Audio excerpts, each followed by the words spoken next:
Friends, तो हमने start करा था न्यू डायरेक्शन। तो न्यू डायरेक्शन में आपने देखा था यूनिट नंबर 7 में जो इम्पोर्टेंट टॉपिक है, realism in Australian literature and modernism in Australian literature. तो ये मैं आपको अच्छे से समझा चुकी हूँ। उससे पहले जाकर आप वीडियो को देख सकते हो, उसके बाद इसको कंटिन्यू कर सकते हो। उसके बाद फिर देखेंगे फ्रेंड्स बुश ट्रेडिशन।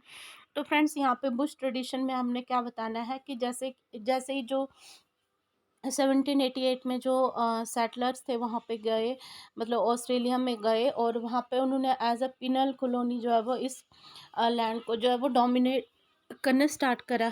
मतलब उन्होंने देखा कि वहाँ पे जो आदिवासी लोग हैं, मीन्स की जो इंडिजिनियस पीपल हैं, तो वो इस लैंड को ओन नहीं करते। उनका कहना है कि ये जो ज़मीन है, ये जो धरती है, ये गॉड की होती है, तो इसलिए हम इसके ऑनर नहीं हो सकते। तो इसका फ़ायदा उठाकर वो जो वाइट लोग हैं वहाँ पे क्या करते हैं, अपनी पिनल कॉलोनीज स्टार्ट करते हैं। पिनल कॉलोनीज मैंने आपको समझा दिया क्या होता है कि जो ब्रिटेन की जेलों में जो जितने भी जो क्रिमिनल लोग थे, मतलब कि जो अपराधी लोग थे, बड़े बड़े अपराध करके जिनको प्रिजन्स में रखा गया था, तो उनको एज अ पनिशमेंट जो है वो इस लैंड पे भेजा गया था। एक स्ट्रेंज लैंड थी इन लोगों के लिए, और या फिर एज अ पनिशमेंट या फिर उनकी रिहेबिलिटेशन के लिए उनकी फैमिली के साथ उनको वहाँ पे रखा गया था। और कुछ जो फ्री लोग भी थे यहाँ पे, मतलब लेकिन यहाँ पे उनको जो है वो जो भी थे, चाहे वो कन्विक्ट लोग थे, चाहे वो फ्री लोग यहाँ पे जो एज अ सेटलर गए थे, तो उनको वहाँ पे काफ़ी ज़्यादा स्ट्रेंज वहाँ की ज़मीन लगी थी, काफ़ी ज़्यादा स्ट्रगल उनको वहाँ पे हुए थे। तो वहाँ पे अगर हम बात करें बुश ट्रेडिशन में, तो सबसे पहले जो वहाँ पे राइटिंग स्टार्ट हुई थी, जैसे कि मैंने आपको पिछली बहुत सारी वीडियोज़ में बता दिया। तो वो जो 1788 में वहाँ पे जो सेटलर्स गए थे, तो उनके जाने से वहाँ पे जो है वो राइटिंग स्टार्ट हुई थी। राइटिंग का ट्रेडिशन वहाँ पे स्टार्ट हुआ था।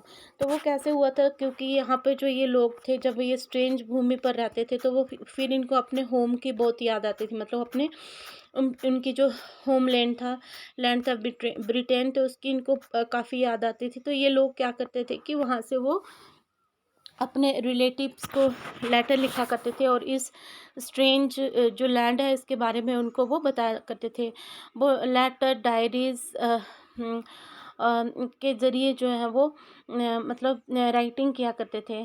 तो यहाँ पे अगर हम देखें तो अर्ली जो राइटिंग यहाँ पे स्टार्ट हुई थी, तो वो एज अ मतलब एक लेटर की फॉर्म में, या फिर डायरी, या फिर जर्नल्स के फॉर्म में यहाँ पे राइटिंग जो है वो अर्ली सेटलर्स ने स्टार्ट करी थी। इसके बाद फिर जो जैसे ही धीरे धीरे जो कॉमन वेल्थ की, आपको पता है कि लोगों के बीच में जो है वो नेशनलिज्म की भावना जागने लगी, तो उसके बाद जो है वो 1901 में कॉमनवेल्थ की जो है वो स्थापना हुई। कहने का मतलब है कि अब जो पूरा जो ये कंट्री थी, मतलब अलग अलग स्टेट्स थी ऑस्ट्रेलिया की, तो ये सब जो है वो यूनाइट हो गई। बहुत सारे फैक्टर्स हैं जो कि मैंने ऑलरेडी वीडियो आपको अपलोड कर रखी है, आप उस वीडियो में जाके देख सकते हो, जो कि फेडरेशन पे मैंने ऑलरेडी वीडियो अपलोड कर रखी है।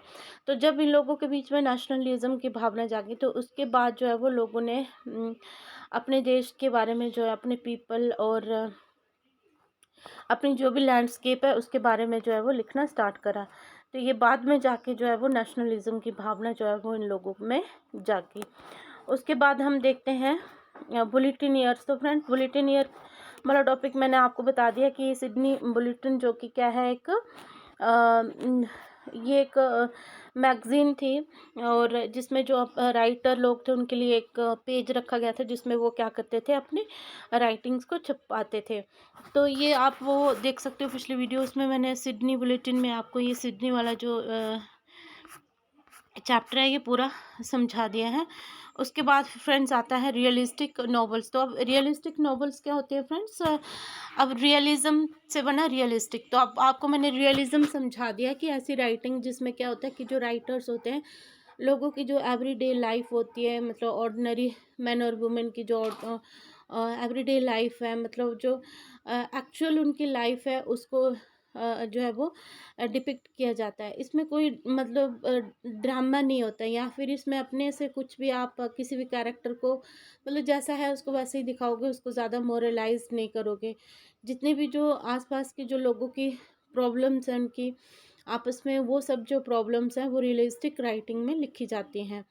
तो अब रियलिस्टिक नॉवेल्स क्या हो गए फ्रेंड्स, तो अब जैसे आपने मिल्स फ्रैंकलिन का वर्क पढ़ा था, माई ब्रिलियंट करियर, तो माई ब्रिलियंट करियर इसको याद रखना। अगर आपको रियलिस्टिक नॉवल के बारे में पूछा जाता है, कोई भी रेफरेंस पूछा जाता है, तो आप माई ब्रिलियंट करियर का रेफरेंस दे सकते हो, उसके बारे में लिख सकते हो। आप क्यों लिख सकते हो, क्योंकि ये तो माई ब्रिलियंट करियर पे मैंने बहुत सारी वीडियोस डाल रखी है और बहुत ही इंपॉर्टेंट टॉपिक है, इस पे आपका क्वेश्चन किसी न किसी तरह से वो बनता रहता है।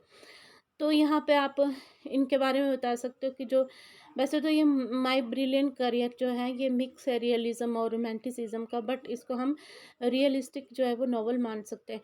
तो इसमें मतलब ये सेमी ऑटोबायोग्राफिकल है, मतलब उन्होंने अपनी जो अपने प्रोटैगनिस्ट के ज़रिए जो है वो अपनी लाइफ के बारे में मिल्स फ्रैंकलिन ने इसमें बताया हुआ है, तो इसलिए इसको हम जो है वो रियलिस्टिक नॉवल मान सकते हैं।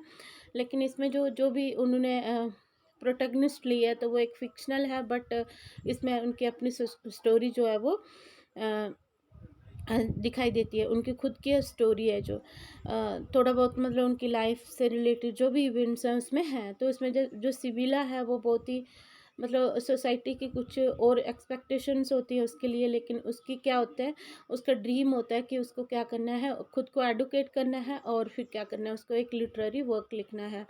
मतलब एक रूरल एरिया में उसकी अपब्रिंगिंग होती है, वहाँ पे बहुत सारी लिमिटेशंस होती हैं, वो वहाँ पे उसे क्या करना पड़ता है, मतलब अपने पेरेंट्स की गरीबी के कारण जो है वो बहुत ज़्यादा काम करना पड़ता है। उसका जो फादर है वो अल्कोहलिक है, मतलब बहुत ज़्यादा शराब पीता है, उसको संभालना पड़ता है। तो इस तरह से वो एक रूरल सेटिंग में रहती है। उसके बाद वहाँ से निकल के वो एक अर्बन एरिया सिडनी में जाती है और वहाँ पे अपना लिटरेचर लिखती है।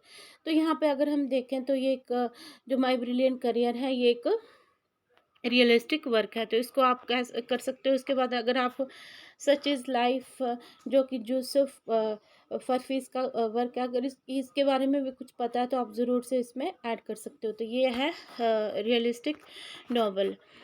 उसके बाद देखते हैं ट्रेडिशनलिस्ट टू मॉडर्निस्ट। अब फ्रेंड्स ट्रेडिशनलिस्ट कौन होते हैं, जो कि मतलब किसी एरिया के जो कल्चर के बारे में लिख रहे हैं, वहाँ की जो रियल लाइफ के बारे में लिख रहे हैं, तो और वहाँ के जो ऑर्डिनरी लोग हैं उनके बारे में लिख रहे हैं, या वहाँ की जो उस देश की जो, जैसे ऑस्ट्रेलिया की बात करें तो उसकी आइडेंटिटी के बारे में, उसके कल्चर के बारे में जो लिख रहे हैं।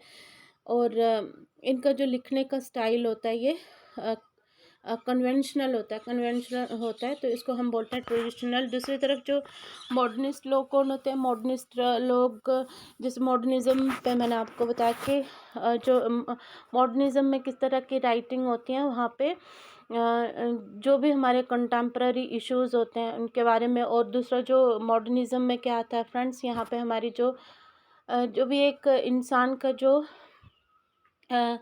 उसके फीलिंग्स, थॉट्स और उसकी जो भी इमोशंस हैं, उनका जो फ़्लो हो रहा होता है माइंड में, उसके बारे में लिखा जाता है मॉडर्निज़्म में। और इसके जो बहुत सारे थीम्स आते हैं, जैसे इल्यूज़नमेंट मैंने आपको पिछली वीडियो में बताया है, अलाइनेशन, आइसोलेशन, तो ये बहुत सारे थीम्स पे मॉडर्निस्ट जो है वो लिखते हैं। और जो भी कंटेम्प्ररी वर्ल्ड में जो भी इश्यूज़ का इफ़ेक्ट जो है वो लोगों के ऊपर पड़ रहा होता है, जैसे अर्बनाइजेशन, इंडस्ट्रियलाइजेशन, तो ग्लोबलाइजेशन, तो इन सब की जो इम्पैक्ट जो भी होते हैं, तो वो क्या इम्पैक्ट लोगों पे पड़ रहे हैं, तो ये सब जो चीज़ें हैं वो उसमें मॉडर्निस्ट जो राइटिंग में लिखी जाती है। तो अगर हम देखें कि मॉडर्निस्ट राइटिंग में जो है वो अभी आप जो द मैन ऑफ ट्री जो आप पढ़ने वाले हो, ये तो एक मॉडर्निस्ट वर्क है, तो पैट्रिक वाइट का मॉडर्निस्ट वर्क है। तो पैट्रिक वाइट जो है एक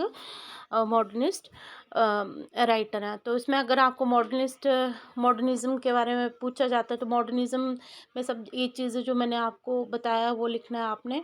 जैसे स्ट्रीम ऑफ कॉन्शियसनेस होगा, उसमें फ्रेगमेंटेड स्टोरी टेलिंग होगी, मतलब फ्रेगमेंटेड स्टोरी टेलिंग में क्या होगा कि जो स्टोरी होगी उसको आप सीक्वेंस में या क्रोनोलॉजिकल ऑर्डर में नहीं उसको बताओगे, मतलब उसको फ्रेगमेंटेशन का मतलब है उसको पीस पीस करके, मतलब उसके छोटे छोटे टुकड़े करके आप जो है वो स्टोरी को बता सकते हो। जैसे कि आप उसकी मिड बता सकते हो, मिड से पहले उसको बाद में बता सकते हो, फिर अगर आप ओल्ड एज बताओगे तो उसके बाद आप बचपन बता सकते हो, फिर उसका मिड बता सकते हो। तो इस तरह से जो इसमें होता है, ये मॉडर्निज्म में एक एक्सपेरिमेंटेशन होती है तो ये इसमें फिर आप रेफरेंस दे सकते हो द ट्री ऑफ मैन, जो कि हम लोग जो है वो पढ़ने वाले हैं, पैट्रिक वाइट का वर्क। तो इसके साथ ये वाला यूनिट जो आपका कंप्लीट हो जाता है फ्रेंड्स। बहुत ही ईजी है, इसमें कोई न्यू डायरेक्शन वाला जो यूनिट है बहुत ज़्यादा मुश्किल नहीं है, इसमें घबराने की बात नहीं है। तो इसमें सिर्फ रियलिज़म मॉडर्निज़म पे है, और सिडनी बुलेटिन आप पढ़ चुके हो। बुश ट्रेडिशन पे अगर आपको आता है तो आपने इसमें यही बताना है बुश ट्रेडिशन में कि